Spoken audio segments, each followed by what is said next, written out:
Dear colleagues, panelists, participants, first of all, it's an honor to open today's event, which is considered to be not only a panel discussion on independent media and the topic of anti-intellectualism, but also considered to be a pre-event of this year's Baltic Freedom of Speech Award, named after Peter Greste. My name is Edgars. I'm the head of Center for Media Studies at Stockholm School of Economics in Riga. Our center, for those who don't know, secures a sustainable future for independent journalism through different activities, education, training, cross-border collaboration. We have been doing this for 16 years, and we are happy to be the main organizers of this important award. Additionally, our center provides a secure co-working and support space for journalists and media professionals in exile, allowing them to continue their work and build community in a safe environment. Needless to say that the challenges facing independent media today are more complex and urgent than before. We live in an era where misinformation spreads faster than facts, where authoritarian regimes systematically target journalists, and where economic pressures threaten the very foundations of quality journalism. As for the phenomenon of anti-intellectualism, I'm sure that our moderator, Rožukalne, will explain it much more better than I can. We will discuss this today, but it represents a particular threat when expertise is dismissed, when scientific evidence is questioned, not through maybe healthy skepticism, but through deliberate manipulation, and when journalists are simply branded as enemies of the people. We witness the erosion of the very pillars that support democratic discourse. And this is precisely why the Baltic Freedom of Speech Award, I think, holds such significance. Named after Peter Greste, whose own experience of imprisonment for practicing journalism reminds us of the courage required in this profession. This award recognizes those who stand firm against these pressures, and it celebrates not just individual accomplishment, individual bravery, but also collective responsibility we all share. And with this, I would welcome our patron of this award, Mr. Peter Greste, to address the participants, and then I will take the floor afterwards once again. Thank you. Great. Edgars, thank you very much. And it's a huge honor to be associated with this award. To have my name attached to it, it wasn't something I ever really anticipated, but it's wonderful to be a part of something big and something that I clearly consider to be very important indeed. In my travels as a foreign correspondent over the years, I've noticed that the places that cherish basic human rights are the ones that have had to fight for them. Stable, prosperous, liberal democracies, of course, value things like freedom of movement, the right to a fair trial, and freedom of speech. But for the most part, those rights seem to fade into the background. I've come to think of it a little bit like oxygen. It's something that's fundamental to survival, but as long as it's around, we're almost never really aware of it. It's only when it's lost, when you're grasping for air, that it's impossible to think of anything else. And when you've been through a period when your basic rights have been choked off, well, of course, that's something you never want to experience again. My own country, Australia, has never known authoritarian rule since federation over 200 years ago. We've been a liberal democracy. Now, Indigenous Australians have lived through institutional racism with all of the denial of their rights that entailed, and they get it in ways that the rest of us simply don't. But for the most part, we take these things for granted. Now, I don't need to remind anybody listening in the Baltic states that things are different. You've been through the Soviet era when Moscow controlled everything, when you couldn't own property, you couldn't organize your own political parties, practice your own faith, or move around without being monitored. And most importantly of all, you couldn't speak your mind. Now, freedom of speech is, of course, the foundational human right. It underpins everything else. Without it, freedom of religion, freedom from association, even freedom from torture is meaningless.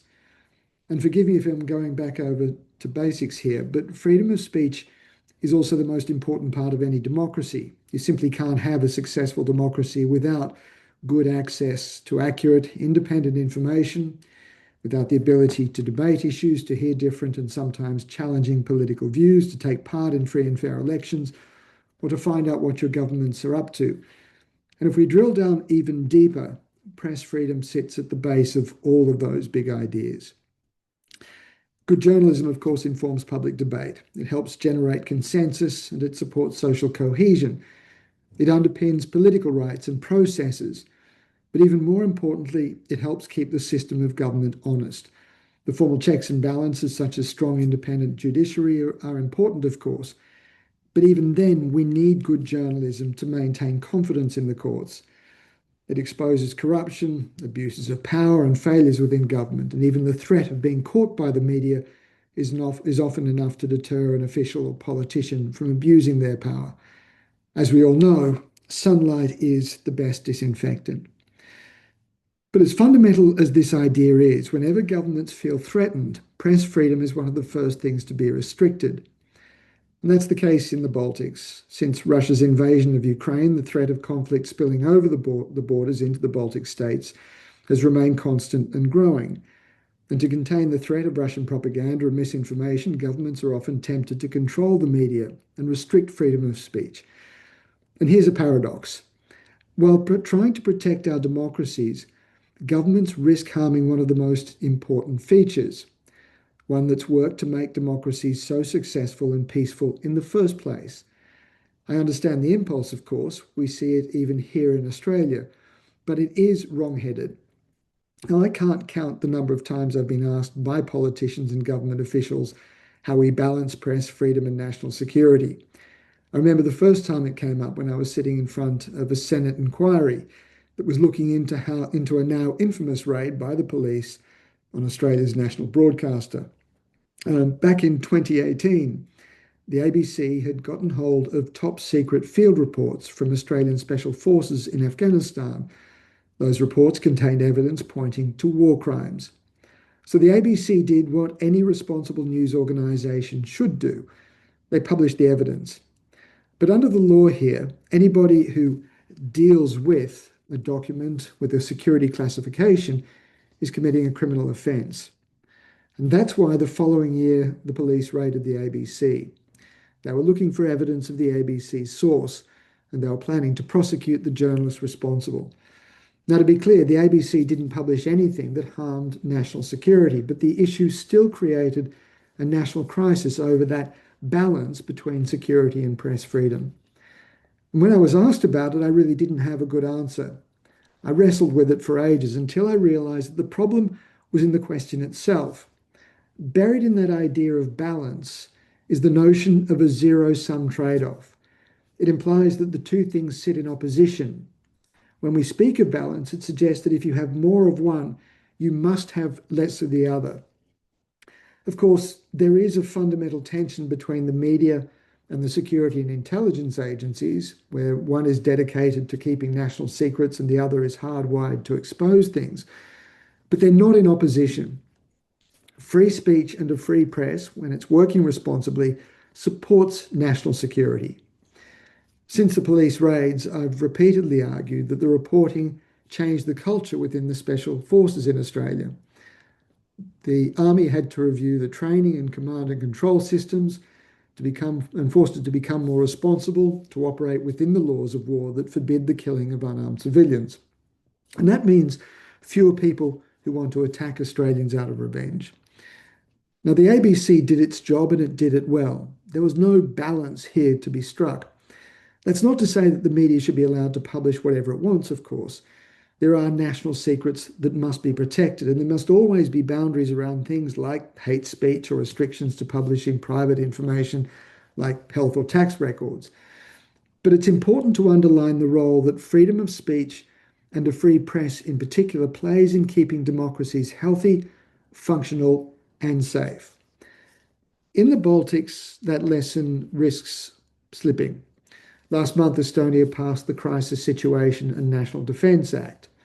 Now, the government already has the power to restrict or suspend media outlets during a crisis, but this act allows a host of state agencies to wield similar powers. It's agencies like the police and border guard, the Internal Security Service, the Defence Forces, and curiously, even the Consumer Protection and Technical Regulatory Authority.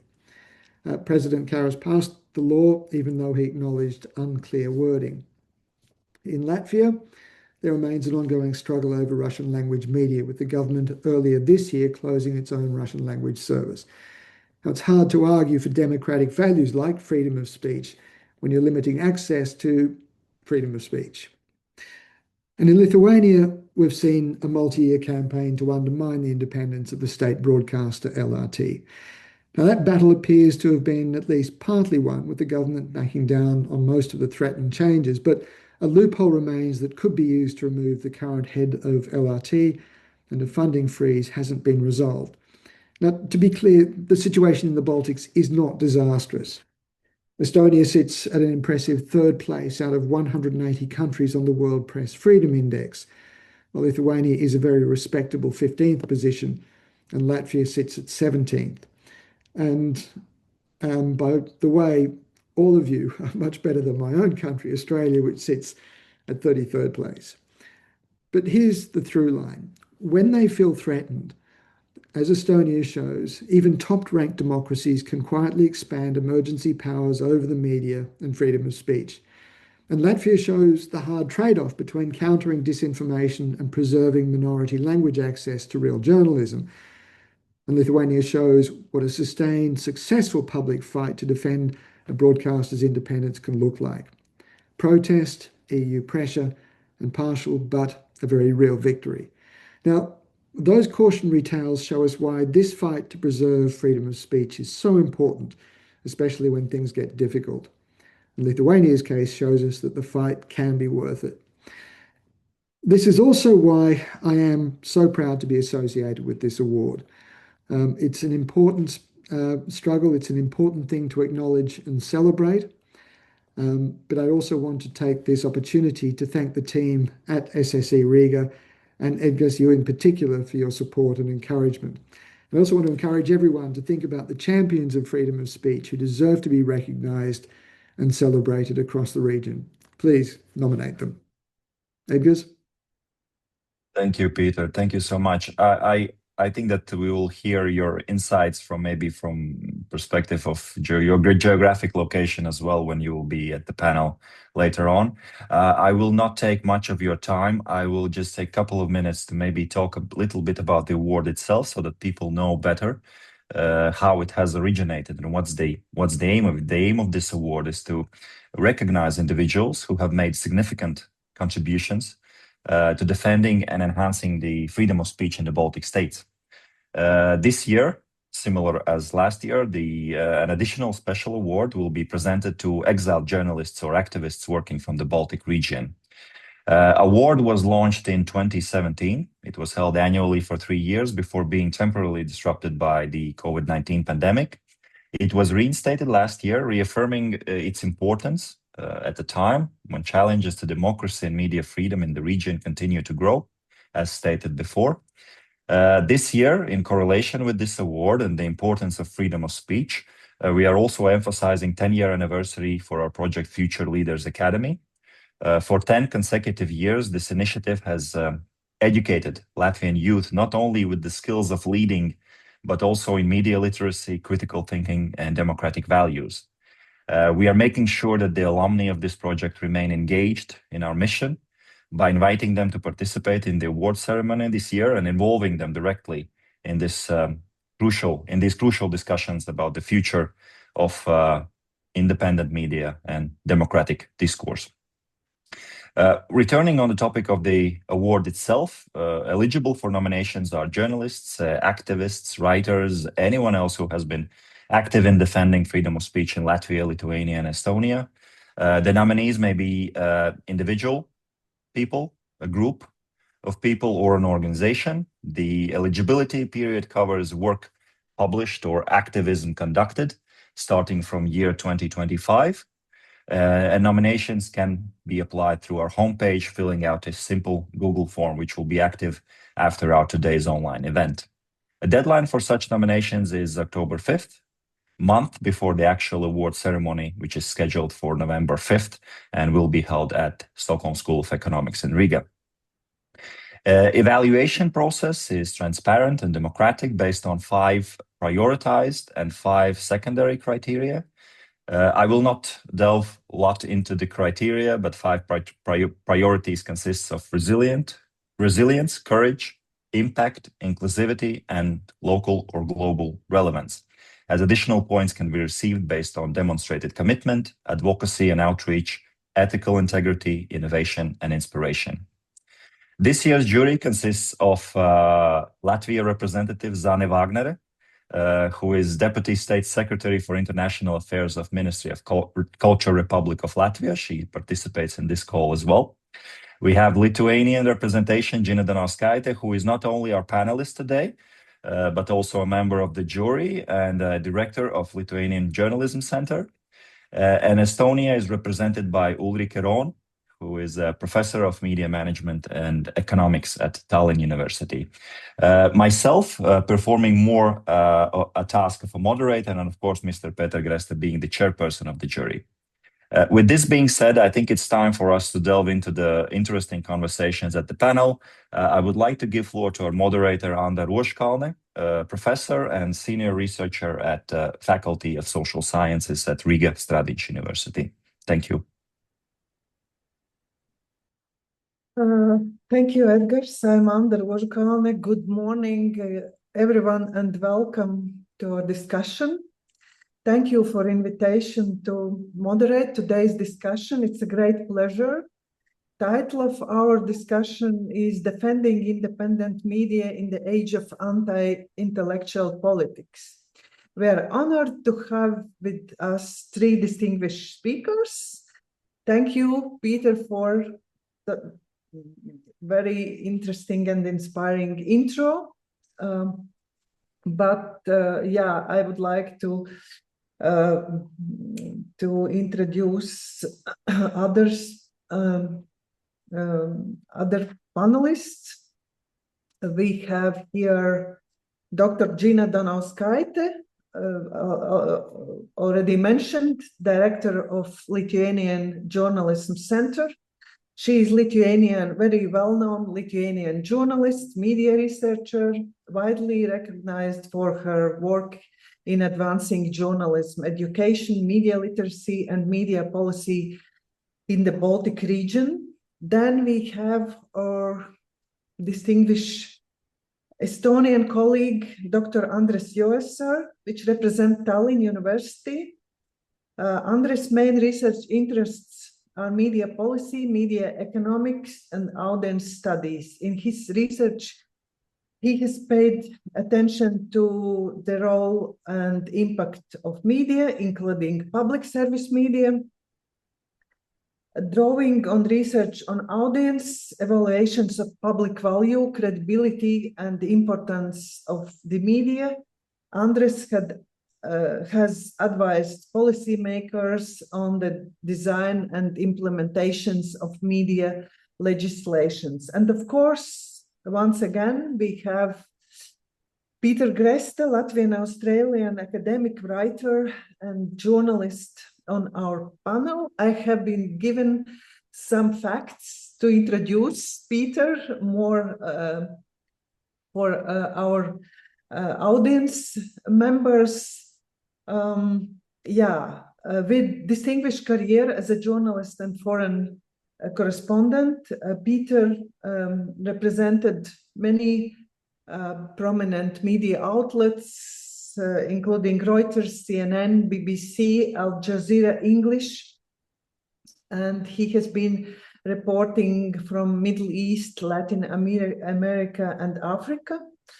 And there is one very important fact, unique fact related with his biography. In December 2013, Peter and 2 his fellow colleagues, Al Jazeera journalists, were arrested in Egypt, and they were accused of falsifying news and tarnishing the country's international reputation. They were convinced in 2014, and Peter was sentenced to 7 years in prison. After that, there was a significant international advocacy campaign, including intervention by Australian government. And then Peter Greste was deported to Australia in February 2015. Since those events, Peter became a vocal advocate for press freedom, and now he is recognized for his contribution to journalism and human rights. Those are our panelists, and let me briefly introduce chosen topic. Speaking about media freedom, many discussions often focus on censorship, attacks on journalists, or political pressure on news organizations. These still remain critical challenge, but today we would like to broaden the conversation. Anti-intellectual politics challenge the authority of expertise and independent knowledge. Journalism often becomes one of its first targets because it provides evidence and facts that can hold those in power accountable. In other words, the question is no longer how to defend journalists, but also how to defend the institutions that help democratic societies distinguish reliable knowledge from manipulation.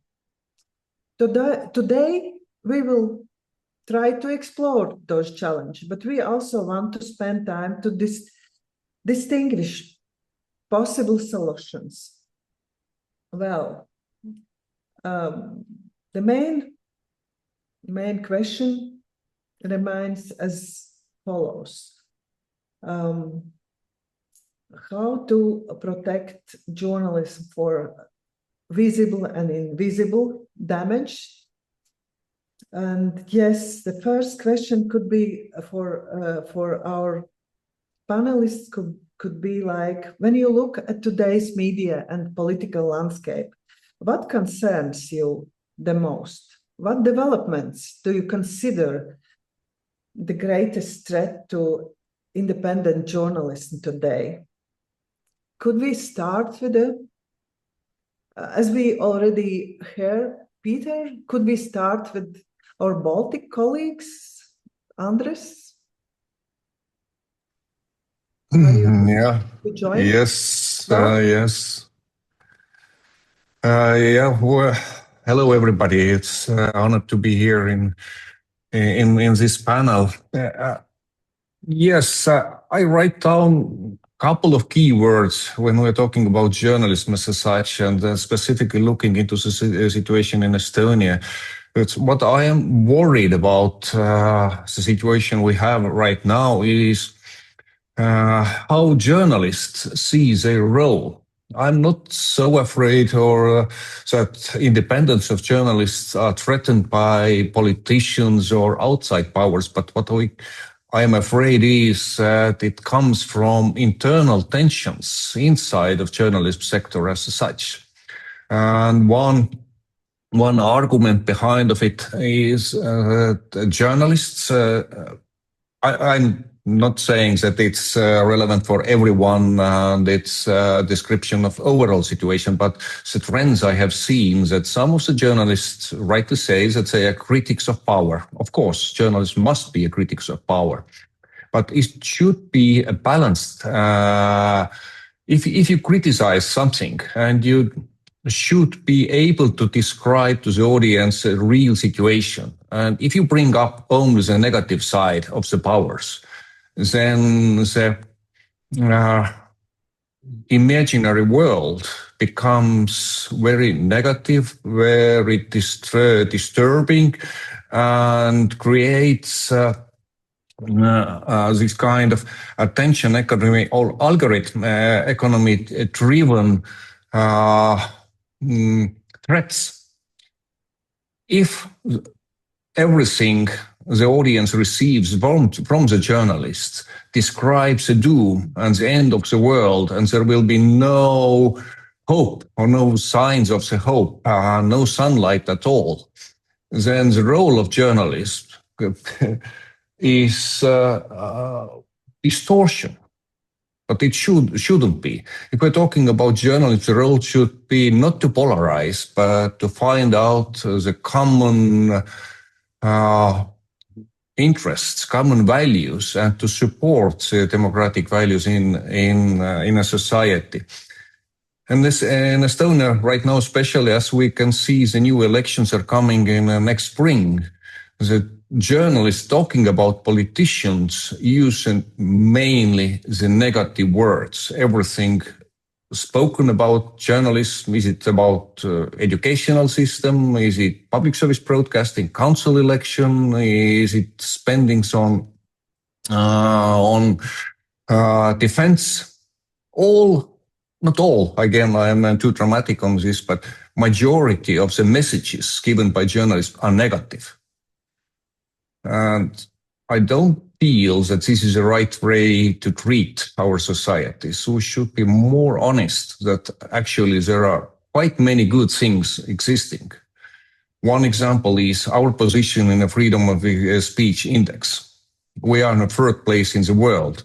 But our journalists are describing all efforts, whatever kind of efforts, regulation of journalism as the end of free speech.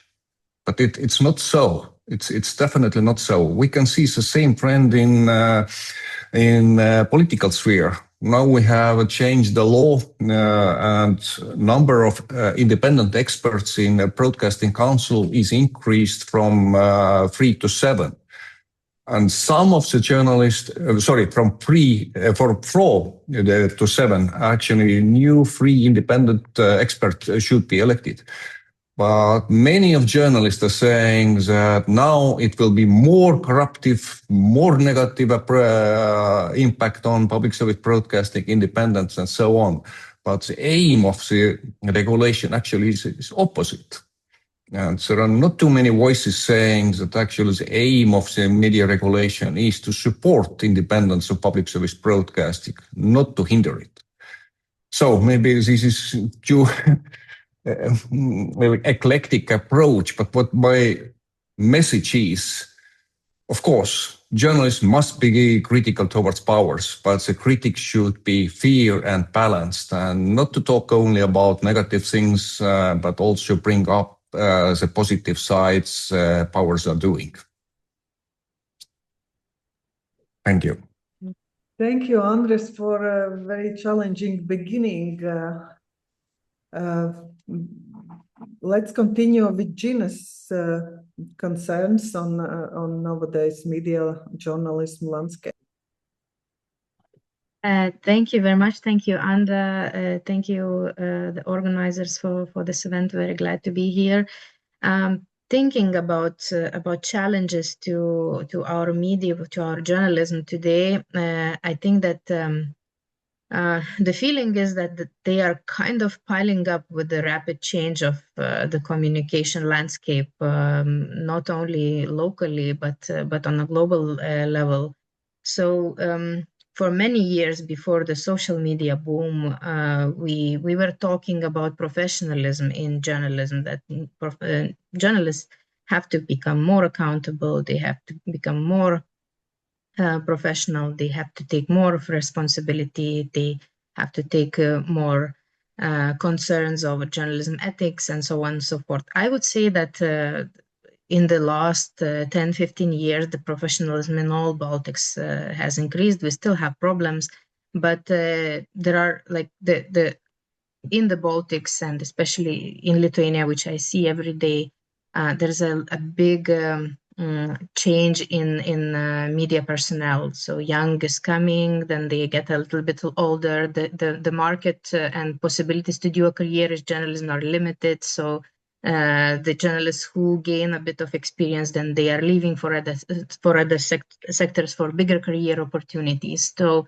we have a constant need to work on professionalism of journalists, to advance their skills and to advance the knowledge as well. So this is that one challenge was even before the other challenges which that came with the social media. And social media, I would say that presents a major challenge today. Not only social media, it is also social media was a big challenge maybe becoming like 7-10 years ago. But and now we also have LLMs that came also in the picture, and all of those they made journalism and media organizations not central source of information for people anymore. So nowadays, not only we have to work with the professionalism of journalism, but also people working in the sector have to work deal with competition issues, because our audiences are going to social media and not always discovering their journalistic pieces, journalism there, and sometimes they are discovering and not always recognizing which information is of a bigger value. So this is another skill we nowadays have to work with the ability of our audiences to recognize the quality of information. This is one thing when it comes to professionalism, but another thing, and this is also old news to some of those who are investigating media landscape, is that the funds from in communication landscape are flowing from traditional media organizations to also social media, and nowadays LLMs that are very fashionable these days, and not only audiences using, journalists are also using, which puts another challenge to our media landscape. So I think that we live in an age where the problems and challenges are piling up constantly, and when the journalism becomes not so central in our communication landscape, it is easier to attack journalists. We saw it, how it was happening in Lithuania, that it was easier. You create a buzz of misinformation, misunderstandings around journalism, and also sometimes point out good criticism and use it against use against journalists, and use against this idea of media freedom, this idea of freedom of speech, and this results in very threatening situations like we had in Lithuania. It was only by a tiny chance when we started our fight for the public broadcaster, because there was enough of political power to do the changes that were about to come. Only by chance we managed to avoid very challenging regulations that would have come. So when the journalism becomes not central source of information for audience, it becomes easier for politicians to attack journalism. And I also see not only in audience media literacy problems, also among politicians there are media literacy problems. In our current political landscape, we had more politicians who are coming from Lithuanian regions, who were elected by local communities, which should be a good thing, because they are more, recognized. The local communities are electing their own representatives to national boards. But at the same time, journalism in our local regions, it is not so critical of local politicians. It sometimes is not so independent as on the national level. So the politicians also see the problem when the national level journalists start ask questions or start criticizing some decisions. They are not used to that. And that also sometimes is used to restrict or to argue for restricting media freedom. Also, a lot of thoughts, but I would say that this goes with the main idea of that the problems these days, they are piling for journalists. We have so many challenges to face. Thank you, Džina. Thank you, Andres, for setting the scene. Now is the turn for Peter. Do you have anything to contribute to this start of discussions? You recently published very interesting academic paper on definitions of journalists, how to find, which is actually very related with what Andres and Džina just were talking. Yeah, I think there are a couple of things. I think that what sits at the core of the problems that both Andres and Džina have spoken about is the collapse of the funding models for news organizations, and that's leading to the loss of experienced journalists, but it's also having a very serious distorting effect on the kind of content that journalists are often producing. And Andres was speaking about the very negative coverage. Now, I think news organizations themselves and journalists have a responsibility to think very hard about the shape of their coverage. But it's very, very difficult when you're having to operate in a digital environment that privileges anger and outrage over happy news. We know that the algorithms don't really engage. They engage far better with what we've come to think of as angertainment. The algorithms privilege speed over accuracy. They reward polemic and outrage over more serious, sober reporting. They reward rumor and gossip over serious journalism. And so the journalists themselves, news organizations themselves, I think, have a certain amount of responsibility, but we have to have a serious debate about the way in which we regulate the algorithms.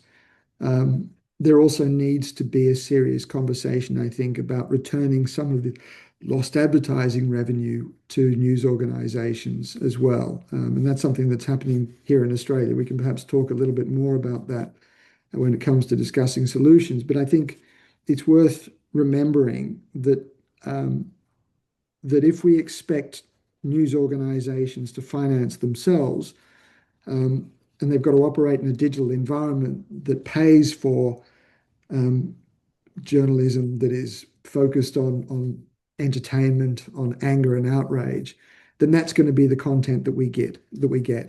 If we expect good journalism to serve the public interest, then we've got to figure out a way of directing money to news organizations to give them the capacity to do the kind of reporting that really matters. We're starting to have some of those conversations here in Australia, but we're only at the very beginning of that discussion. And I know that some of those conversations are also starting in Europe as well. But I think these are things that we need to come to terms with. It's still a very new discussion. Thank you. Actually, I wrote some notes, and I would like to stick a bit more on what Andres said about the media negativity. And we can see this around, but we should discuss it in more details, because politicians use media criticism to develop like anti-media discourse, which leads to media skepticism, even media cynicism from public's audience. Yeah, do you have anything to add to that, Džina, Peter, Andres? How can we then change that situation when part of public perceive journalists and as very negatively?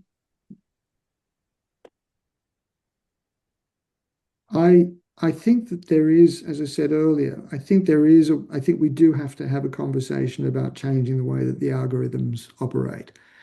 The social media companies are making hundreds of millions of dollars in profits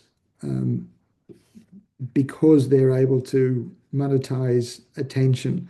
But that doesn't serve good public debate. It doesn't support good journalism, and it certainly doesn't support journalists to create or encourage journalists to create the kind of content that we actually need for our democracy and that we need for good public debate. And it encourages the kind of journalism that also leads to cynicism about journalists. It's a complicated conversation. I recognize this, but in the same way that we went through some decades ago conversations around the controls and safety standards for automobiles. Car manufacturers complained and moaned that fixing things like braking standards and seat belts and emissions controls and so on would make cars too expensive, and that their customers didn't want it and so on. But in the end, we decided that it had to happen for the sake of public health and well-being. And I think we have to make the same kinds of decisions around the way that the social media algorithms operate to encourage and support the kind of journalism that we actually want and need. Jõesaar, would you like to add something in response to Andres? Yes, I was thinking it is true that especially when this so-called discussions are taking place on social media and sometimes with journalism, with participation of journalists, that they can go very extremely negative, and also not only negative but even misleading, and some facts get lost, and some theories, even conspiracy theories, start appearing. It's not always a guilt of journalists, but in Lithuania, this anti-media populism, which is popular among certain groups, and usually, it is popular among some journalists at the so-called margins, that they have some small and I would not even call them fully journalists, because they have YouTube channels, for example, and spreading certain narratives. Some of them are even narratives that are named by state security as anti-Lithuanian narratives, anti-state narratives as well. So that happens, and it happens also at the margins of the media. But anti-media populism in Lithuania started with the I don't know if it started, but it was on the rise with this criticism of a smaller coalition partner political coalition partner who raised ideas of introducing foreign agent laws like in Georgia or in Russia and Lithuania for Lithuanian NGOs, and because of that criticism, they publicly the leader Žemaitaitis of this political party was attacking public broadcasting, and our leading social democrats were very unhappy because some of the shady business interests of the then prime minister were exposed. So I would say that a lot of good criticism from the media is coming from journalists, and it is not only negativity, like not necessarily negativity. It is something that it is important for the democracy, those questions. So I would say that yes, social media algorithms they are expanding, but on the other hand, who knows? For example, Facebook is only popular among 40, 50 years old. It is not popular anymore among very young people. And this discussion, when you write something and when you get into a fight, it is also going away from the public sphere, and how the public discussions will look like in the future when the young people are taking over politics. Nobody knows, so it is difficult to tell what to regulate as well. If we will in the future, if we will have like some visual short formats to participate in public debates or in the public in general. Thank you. Andres, would you like to? Yeah, if I may add, it's Estonian angle. It's when we're talking about regulation, and I absolutely agree with Peter. It's we need to talk about it. But the case in Estonia is when whatever kind of topic is on the table, when you're talking about regulation, media immediately says that there shouldn't be any kind of regulation at all.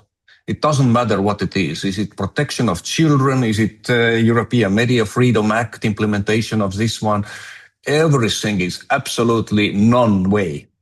And it's a very strange paradox. We're talking about regulation which should defend media.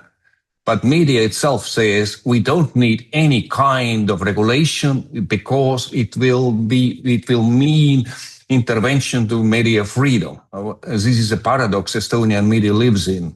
And when we're talking about algorithm regulations, again, they're saying that no, because this is a content regulation and media content shouldn't not be regulated.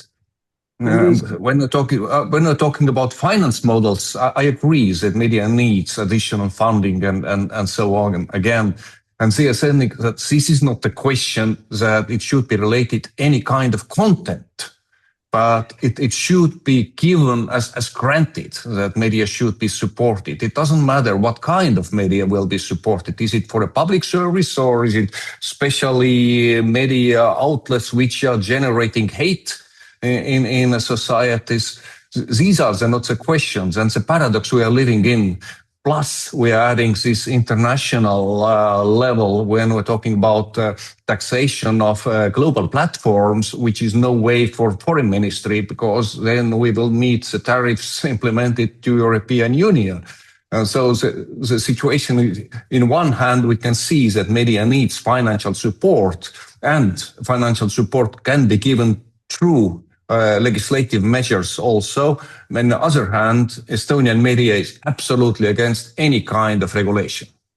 So it's if you could provide a good advice how to solve the situation, I will be very, very happy to provide the information to media houses in Estonia. Andres, my response to that is to say that the algorithms are already regulated. They're just regulated by the social media companies that design the algorithms. And absolutely, I mean state regulation. No, my point is that I would rather have a state that is accountable to a voting public and have a debate about the way that the algorithms operate than leave it to the engineers, the software engineers that are sitting in California for their own commercial interests, using completely opaque algorithms that are designed to benefit them rather than for us. Even though I recognize that there is a certain risk of having a government regulate the algorithms, I still think it's better that we have my government, or a national government that's accountable to voters in a democracy, setting those conditions, than leaving them to a corporation that's running them for their own interests. To say that they're unregulated is I think, a complete fallacy. And I would rather have regulation done where I can see it and argue about it than leave it to opaque commercial interests. I absolutely agree with you. I am on your side in saying, but what I am reflecting here is the position of Estonian media, saying that even the European Media Freedom Act is from the devil. It shouldn't be there because media doesn't need any kind of regulation, especially from European level. And if you mention here government regulation, it immediately will have this kind of headline saying that media freedom is in danger. Well, I disagree. I did not see that in Lithuania, especially with current developments. I mean that the journalists are totally against all the regulation. Usually when you talk about social media regulation, the journalists think that it should be done on European level, and that Lithuania is too of a small country to deal with that alone. And this is the common discourse, but it seems that there is this common understanding that it might be a problem also, not because of media negativity, but because of harmful content and because of competition to the media channels. But when it, for example, when it was these discussions regarding public broadcasting regulation, yes, the journalists were concerned from even competing media channels. They were concerned for this possible intervention to the content of LRT. But for example, media businesses, not all of them were so concerned, because when you freeze the funding of public broadcaster, it is a bigger opportunity for not only about freezing the funding. It was a discussion. It was discussion of changing the funding model. There was an idea that the government should sign a 5-year agreement with the public broadcaster, and that public broadcaster every 5 years have to negotiate the amount for funding. And here the media businesses saw an opportunity to compete over public funds as well, and also compete with public broadcasting, so that it has to work for the funding. Now it was basically secured funding. It was connected to tax income. So not always in Lithuania journalists are against all the regulation which comes when state initiates something. Well, thank you for starting discussions on regulations. There are kind of pluralistic landscape around, but let me add some actual contexts. For example, geopolitical developments in our region. As many of you remember, in many countries, and in Latvia especially, after Russia's invasion in Ukraine, there were and still are very strong initiatives related with media regulation. And the main issue discussed in Latvia is how to make a balance between those safety, security issues and media freedom. How do you think in our countries bordering Russian, how can we maintain a balance between freedom of media, free journalism, open, informed citizenship, and those security issues? Is this important issue in Estonia and Lithuania? Yes, the short answer is, of course, it's important. Yes, but I don't know what to add on this one, because as Peter already said, that there is always this question and balance between national security issues and the freedom of journalism. How do you see this balance is performed in Estonia? If you said that media are totally against any regulation, how they perceive a closure of disinformation, Russian-controlled TV channels, and other issues around this? 2 years ago, there was how to say, misleading information that actually our NRA, the National Media Regulator, had an idea to protect the audiences from the misinformation and the disinformation, to start monitoring foreign channels. And it got immediately huge headlines in Estonian media that now media content will be controlled by public authorities. That shouldn't be happen. And it was huge scandal. And actually, the point was that we should be aware that there is information war is going on. And you cannot be in a war without monitoring the content or taking stand against this one. Again, what I am reflecting here, it's this ultimate position of media freedom in one hand, and in the other hand, the national security issues. And so far, Estonian approach has been based on a common sense, and there has been no cases media regulator, has figured out that national security is in a danger. But as a topic or a discussion topic, it was very heated 2 years ago, that even the authorities' idea to protect audiences was mistreated by media itself. So it's in one hand, in real life, it works. Self-regulation in Estonia works pretty well. But if we're talking about putting it on a legislative basis, then I'm not so sure that Estonia could provide a good solution for media regulation as such. Great, thank you, Džina. In Lithuania, there has been an initiative, but from the opposition parties, and to introduce fines for spreading disinformation. But it's still in this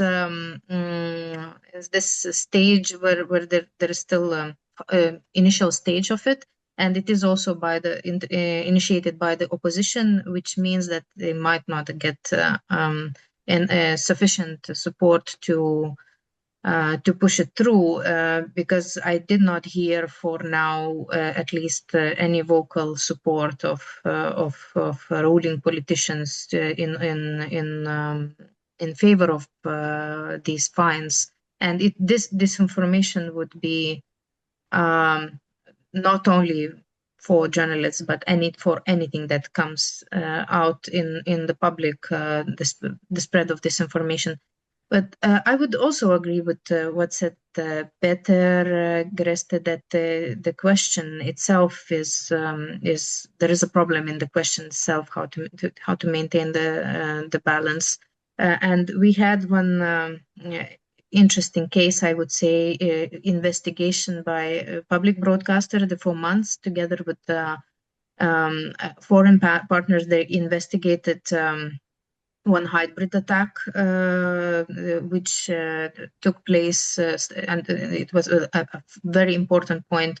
It was about explosives in some post packages, and the packaging happened in Lithuania. So those packages then were sent to Germany, and some explosions happened in Germany warehouses. And those incidents were investigated by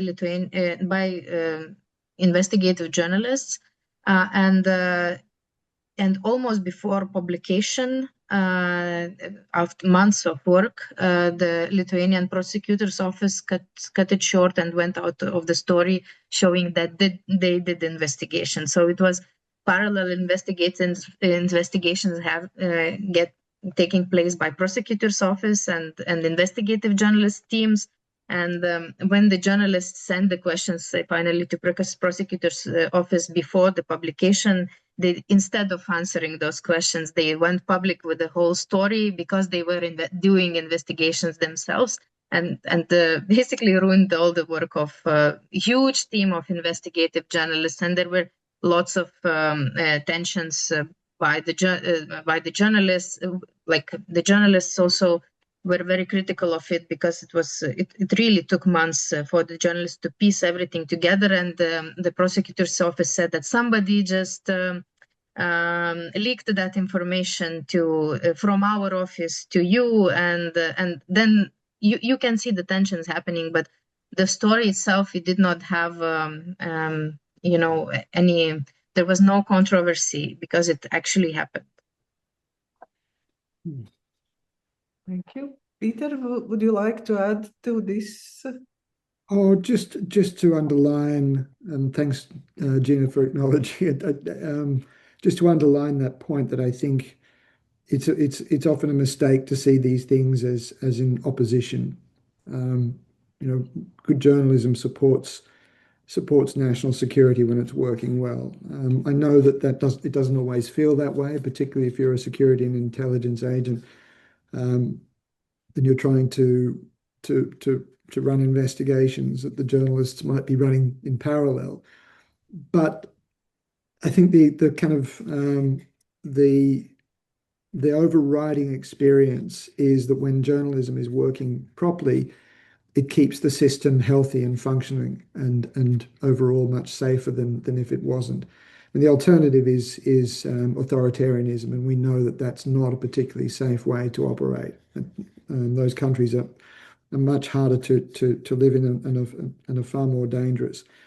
I also think that we need to define the information that cannot be published in a very narrow way. I think there's a tendency, certainly here in Australia, there's a tendency to make the definition of classified information or information that the security information far too broad, and define it. It's often defined in a way that enables governments to cover up embarrassing information, not just secret information.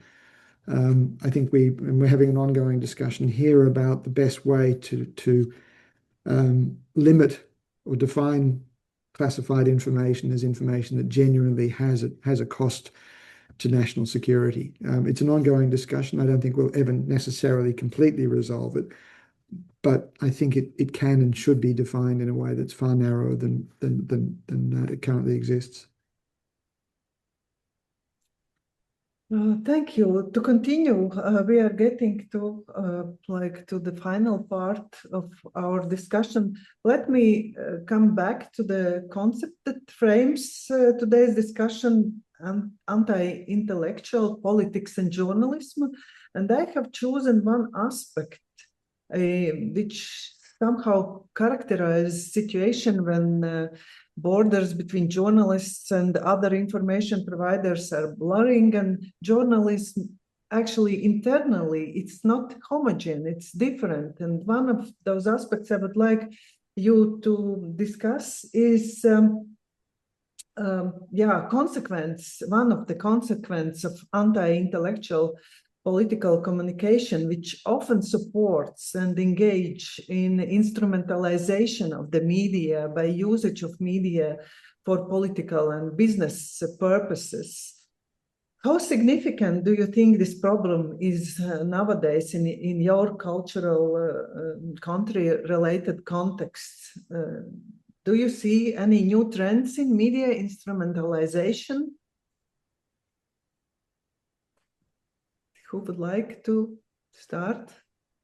Peter?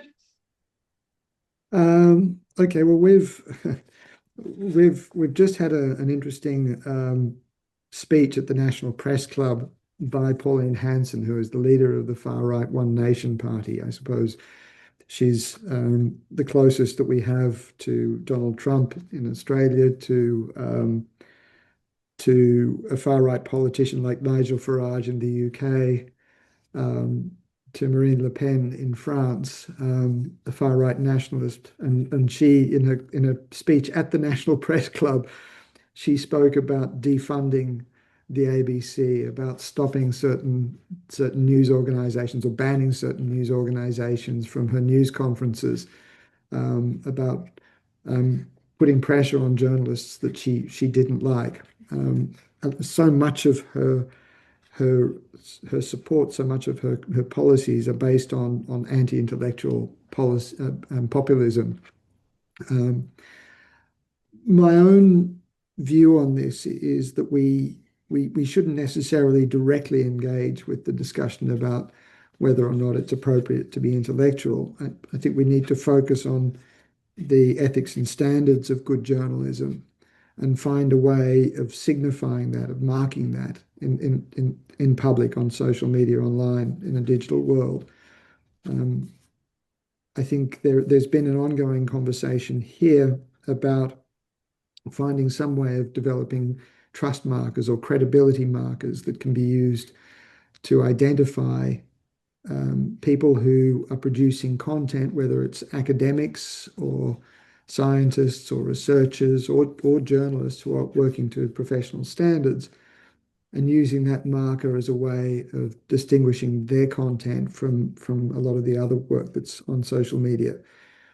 But that kind of idea would simply signal to readers, to audiences, that this work is produced by someone who knows what they're talking about. It wouldn't stop anybody it wouldn't limit anyone's freedom of speech. It has the potential to enhance public trust and confidence, and elevate good public debate. That's an idea that we're playing with at the moment, and I think it's something worth considering.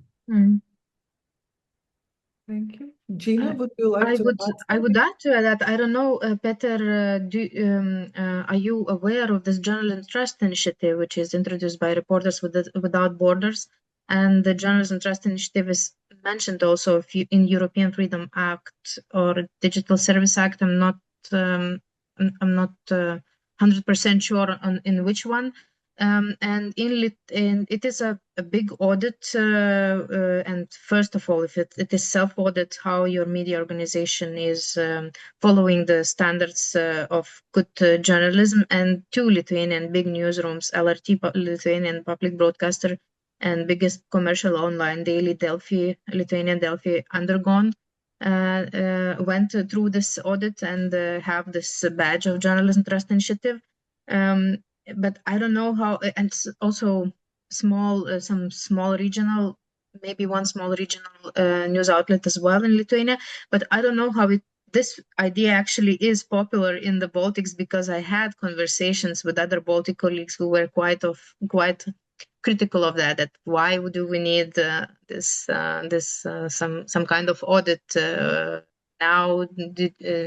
Do we really need it? But it follows ISO standard, which is like a standard for financial audits of some companies, corporations as well. So I think if it becomes a central thing, it could be very helpful in distinguishing ourselves. Jõesaar, I think there is a growing conversation around this, and I recognise we've faced similar resistance here, but I think there's also a growing recognition, particularly with more and more AI-produced content, of the need to distinguish good, credible information from everything else. And increasingly we're seeing these kinds of ideas pop up organically in conversations. I don't think it will necessarily solve all of the problems, but I think it is a really important part of the puzzle. And I think the key to it is for it to be voluntary. No one has to go through the audit process. No one has to become a part of the JTI, the Journalism Trust Initiative. But if you go to the trouble, go to those lengths, if you confirm your professionalism, you show that you're making professional standards, then I think it's a very positive signal to readers and audiences that will ultimately help. It still feels like it's an idea in its early stages, but I think it's something that's worth following through. Thank you for going more smoothly to our finished part of our discussion and providing some solutions. Actually, Latvian public service media have passed this test already before they have been merged. Like Latvian radio passed this as a first, and then followed by Latvian television. But yeah, we have spent much of our discussion analyzing many problems and risks, and thank you for some solutions. And I would like to finish on more forward-looking note. And if we accept the mentioned challenge are likely to remain with us for some time, what should we actually do differently? You have touched very interesting aspects, so starting from journalist perception of their roles and the actual performance of their roles. And then Džina created the broad picture of different contexts related with the audience and like social media influence, and Peter in the introduction and other talks mentioned many aspects. But yeah, do you have any ideas how to overcome those challenges? And probably we have to focus on something different.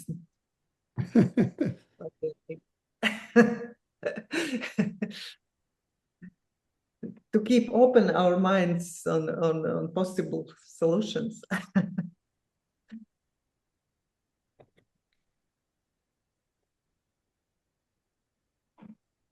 Andres, I'm going to invite Andres to weigh in. Džina and I have spoken a fair bit.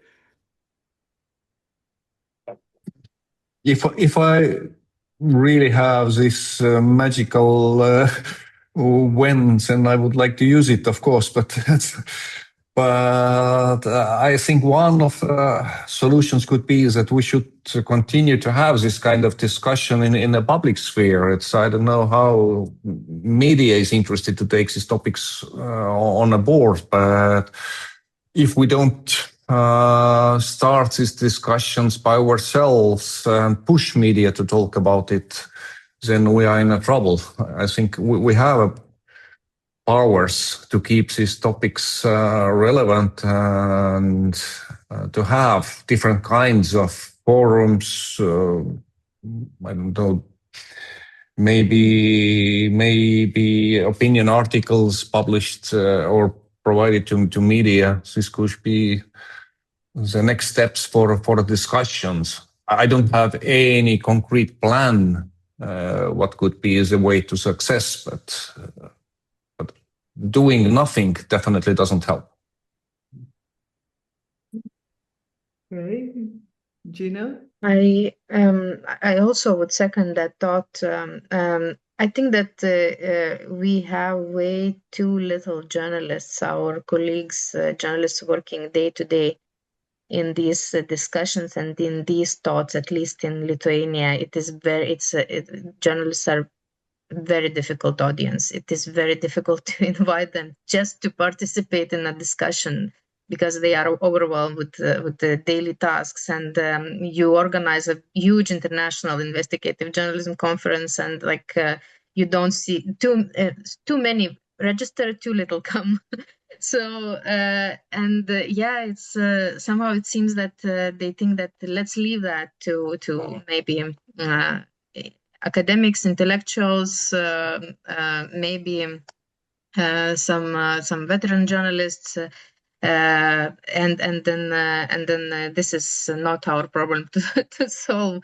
So maybe changing a bit that perspective and working on that could be a game changer, because I think other things that are happening are correct things. We still talking about how to work better. The journalism has to be better to be relevant.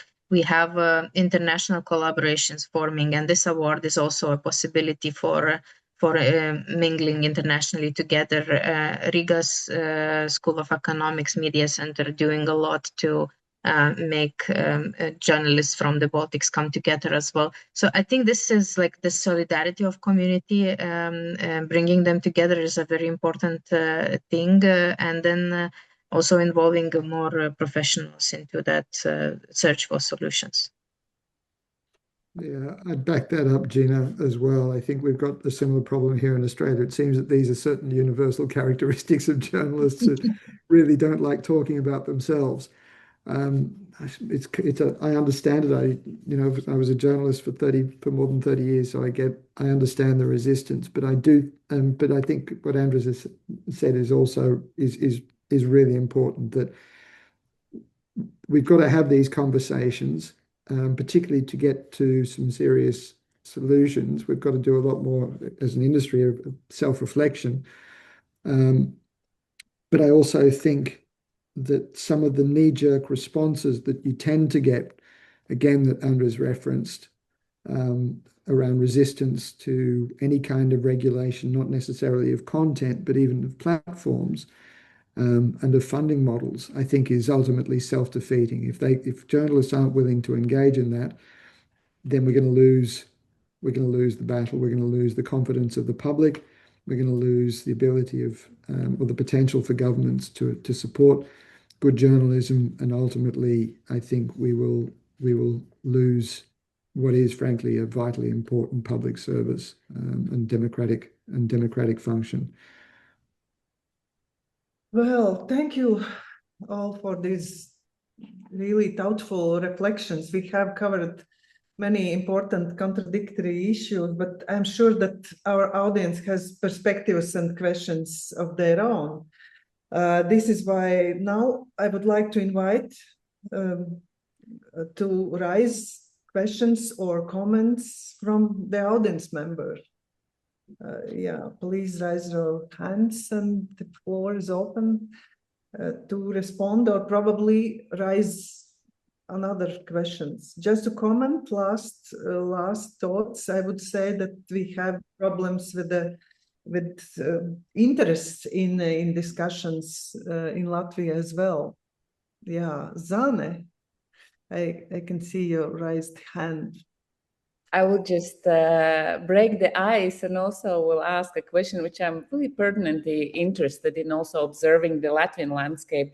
So the question to the panel would be, and especially like with respect to the solidarity between media and journalists, how do you see that solidarity surviving through exactly the scarcity of the funding?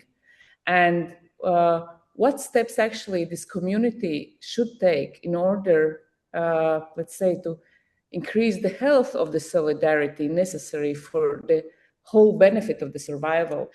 And in the context, just to say what our recent observation is that there is a lot of, let's say, financial jealousness with respect to public broadcaster from the commercial broadcaster, which creates a whole range of other issues. And I think hitting the point exactly what it means solidarity and what are necessary, let's say, requirements to have it. Thank you for a very important question. Who would like to be the first to answer that on solidarity in the industry between professionals? I'm going to, Zana, we are in Australia, one of the things that we are trying to do with my organisation here, the Alliance for Journalist Freedom, is to create a professional association that's based on people that are producing content that's accountable to a code of conduct, to a set of professional ethics. And one of the problems that came up in the discussion earlier was the fragmentation of media. One of the difficulties around the Journalism Trust Initiative is that it applies to news organisations rather than small individuals, not just small publishers, but individual content creators that might be producing good quality journalism, independent journalism, whether it's on YouTube or on their own Substack. And that's why we think that there's a real need and a value for creating a professional association that encompasses all individuals that are involved in producing journalism, that are interested in upholding ethics and standards. But we're encountering the same kind of resistance that you were just describing, that there is a cultural resistance to joining and organising, which makes it infuriatingly difficult to get people to pull together. But I think the more that we talk to our colleagues, the more I think they recognise the need and the value of creating some kind of community that exists outside of their newsrooms, that signals to the public a commitment for professional standards and ethics, that is not a union, because there is a union. We have a union that's capable of representing the individual members in industrial matters. But we need something, I think, that creates more of a sense of professional identity and responsibility. I don't have an easy solution except to say that it's something that it's the kind of thing that requires lots of conversations over lots and lots of coffee to help people understand the value and the importance of what we're trying to do. Thank you. Džina, Andres? There was there are two different things, like media organization solidarity and then this journalist solidarity. So in the context of the protests, there were 6 protests since December for Lithuania, for the defense of public broadcaster. So in this context, we saw a lot of solidarity between competing journalists, because some of the regulations were attacking journalism as such, and this we did not see too many concerned voices, public voices of media owners, but we saw journalists who were coming together and forming this initiative group to organize the protests. So when it comes to journalism, I would say that there is some kind of solidarity.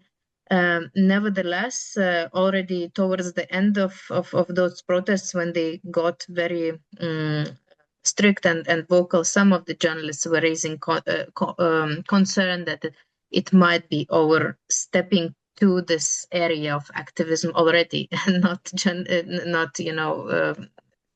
press freedom defense anymore. So there is like, journalists are always, when it comes to action, they are always asking questions. Where is this line? Where is this defense of freedom of speech? And our codes of ethics says that we should take action in defense of freedom of speech. So this is said as one of the things that journalists should do when they see that threat. But also some of the journalists, they are very aware that it could become anytime the activism as well.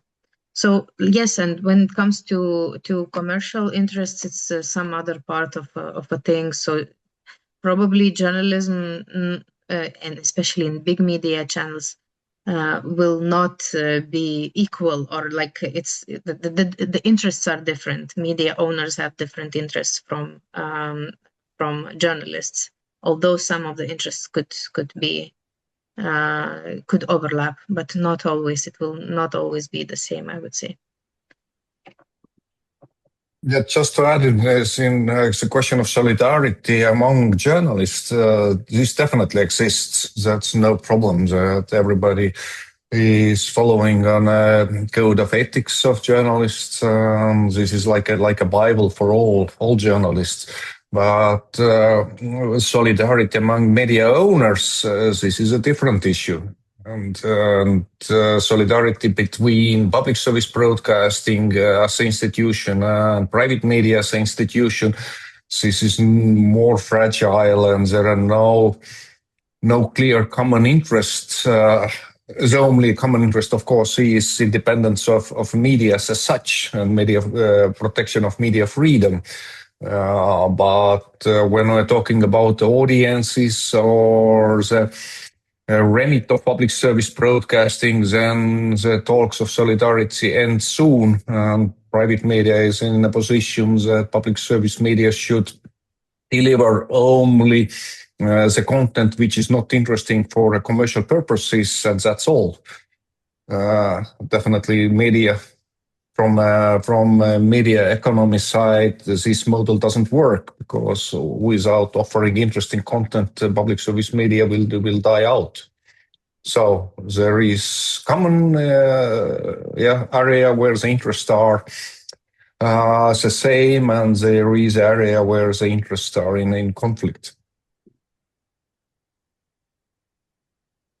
Well, thank you for question, Zane. Thank you for very good answers. But I would like just more focused on the same question, because as far as I know, it came not from like general observation, but from concrete examples when there was an idea to change the format of Latvian Media Support Foundation, how this foundation are going to be shared between media organizations. And yes, we still have almost 5 minutes for discussions. And I would like to ask you, colleagues, how do you see this competitive attitudes and behaviors in relation with the direct state support to media and quality journalism, which we have in each country? We have those initiatives and foundations, because this is the reason this direct support, this for media, why this solidarity actually is compromised during the discussions. Do you see such a processes in your countries, or there is a different issues around that regarding direct support, direct state support to media for creating high quality journalism? Do you see it as a good example to discuss about solidarity. Yes, if I can start here, actually, Estonia has a very limited initiatives to support journalism. We have only 1 million euros targeted for development of quality journalism in a Russian language private media. Basically, that's all. And we don't have any other initiative to support, for example, local journalism or community journalism as such. So far, politicians are in a point that media should be market-driven. But of course, we can see the global market is not in a favor of small media industries. So, sorry, I am misleading you. There is one common initiative. It's tax reduce. VAT for media companies is reduced down to 9% from 22, right? This is one initiative, but we don't have extra funding sources for local media or quality journalists or investigative journalist efforts or projects. Okay, thank you. Yeah, tax reduction is related with indirect support, but yeah, here in Latvia we have kind of very rich opportunities. This year it will be around 5 million euros for commercial media support. Yeah, what is the situation in terms of support and competition for that support in Lithuania? Džina, do you have any? Media Support Fund has been founded a few years ago, and it is mostly for regional media and for national media as well. And the Media Business Association was very in favor of this fund. The idea of it is that all the support funds would be channeled through Media Support Fund, because there was a lot of transparency issues regarding media funding from various state sources, like ministries have, and still they have, like publicity funds that would be channeled to media houses over simple tenders, for example, or just buying as a usually it is tenders, but there was a lot of transparency issues, who gets, when gets, from which ministry, and there were also European Union funds as well that have those special dedicated money for publicity, which would end up in the media. So journalists and media experts were raising lots of questions how the funds get for state funds and get channeled to certain media houses. So this is, I would say, kind of a gray zone, and still our Media Support Fund, there is like 5 to 7 million each year, which is being distributed. Third of it is going to regional media to avoid this deserts, the information deserts problem that some European countries also already have. And now this Media Support Fund, they are funding programs under this competition, like kind of, I would say, kind of fair competition, because they're writing, it's also project based. Their media houses are writing projects, and then they participate in an open competition, they get evaluated, and then the decision comes through. But our commercial media businesses, they are unhappy about the overall amount that gets distributed, because they say that the Lithuanian public broadcaster is getting around 80 million every year, and now here is 5 million, which is distributed to all other media channels. But this year there will be a lot of, and actually this actual not even year, but half a year, that quite a lot of money from defense, increased defense budget, will be distributed to via this fund to fight and to make public more aware of disinformation. So I don't know, like solidarity, it's still kind of solidarity, also competition over those funds, and only the media channels can apply to this fund, like no NGO, no other institution, and also public broadcaster cannot apply to this to this fund. Thank you, Jõesaar, for this insightful information. Actually, we are getting out of our discussion time. I cannot see any raised hands. If there is very brief remark, then we could hear it. But if yes, yeah. Very, very briefly, one of the things that Australia is doing is what's called the news bargaining incentive, which forces the social media companies to negotiate deals to access their content to be published on their websites, to be published on their social media platforms. The government isn't involved in the deals, but the government says that you have to make a deal, you have to make deals with publishers. And if you don't make a certain number of deals, then we will tax you at a higher rate, and we will take that additional tax revenue and distribute it to news publishers ourselves. So the idea is to incentivize, to encourage the social media companies to pay for the news that they run on their platforms. It's an interesting idea. It seems to have a lot of traction, and I hope that it's something that an idea that spreads to other countries. Okay, we have to finish on this. Thank you to our very distinguished panelists.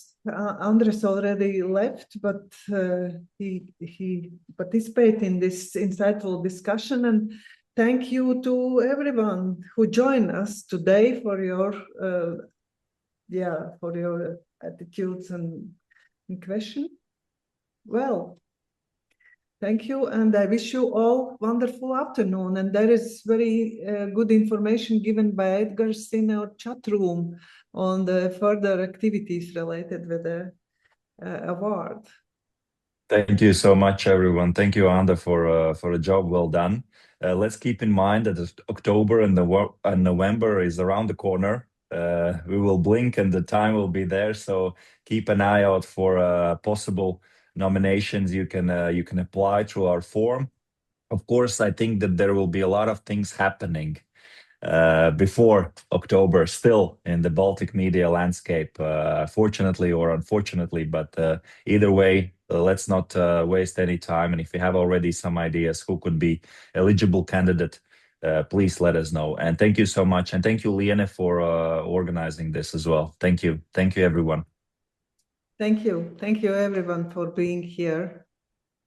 Thank you. Thank you.